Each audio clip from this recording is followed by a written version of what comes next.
Josh Bolander sitting alongside our daily Iowan Man of the Year, Fran McCaffery. And Fran, you're an East Coast guy. You grew up in Philly. You coached on the East Coast. Had a chance to take over a Big East school. Why the Midwest? Why Iowa? For a lot of reasons. I had a chance to live in the Midwest when I was an assistant at Notre Dame for 11 years. I really enjoy living in the Midwest. It's a great place to raise a family. So from a personal standpoint, it was a very easy decision. From a professional standpoint, it was also an easy decision because of the history of Iowa basketball, which I was very familiar with. Restoring that tradition was a challenge to me, but also coaching in the Big Ten. Clearly the best conference in the country right now. With our own network, I was arriving at a time when we had a new facility being built for practice, new strength and conditioning facility, so the timing was great. I'm a firm believer in that in today's world of college athletics, I think you need to be in an institution that has football. I've been at both. I've been at football schools and schools that don't have football. And I think most people think that basketball coaches prefer to be where basketball is the number one sport. And I just think you need to be where you have a great football program, you have a great wrestling program, women's basketball. I mean, you go across the board, golf, softball. We're good in so many things, and that's the environment I want to be a part of. Coach Eric May came to the program at a time that the football team was actually winning more games in their season than the basketball team. Take me back to the United Center. You're playing Michigan State. You have the lead in the second half. It slips away. What's that conversation like with Eric in the locker room after the game?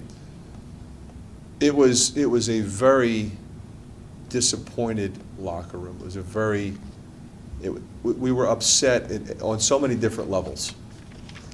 I had a lead. Weren't happy with some calls. It was frustrating. I knew we were going to keep playing. I thought we still had a real good chance for the NCAA tournament.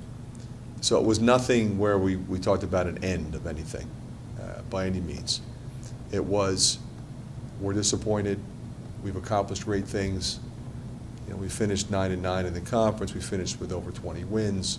We're going to be playing. Let's take a minute.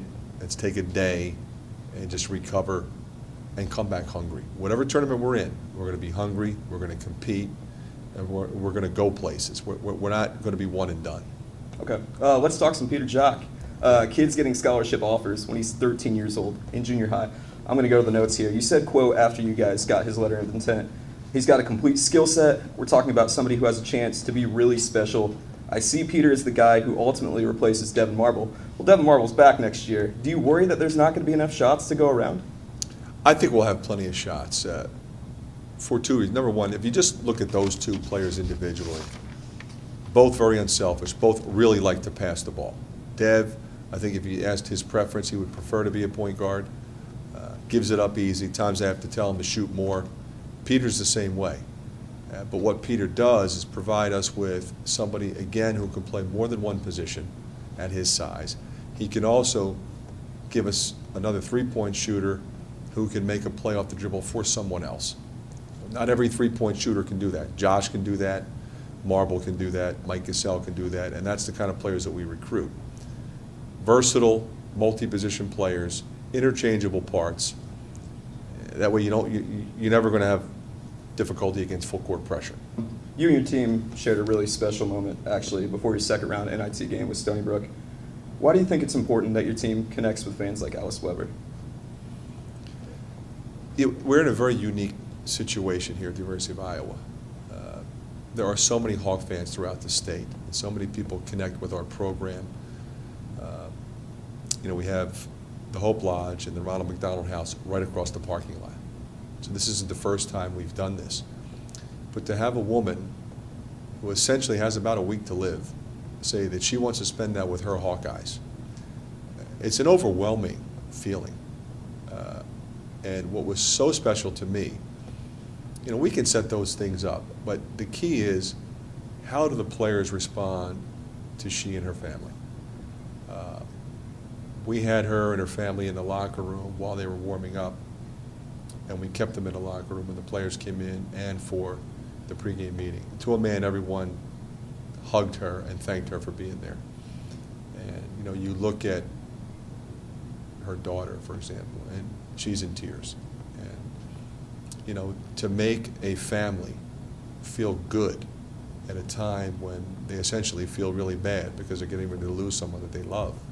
And to be able to do something like that, that's what it's all about. Yeah, it's a great story. Coach, we'll get you out of here on this. Is Iowa going to be in the NCAA tournament come next March? We certainly have a team capable of doing that.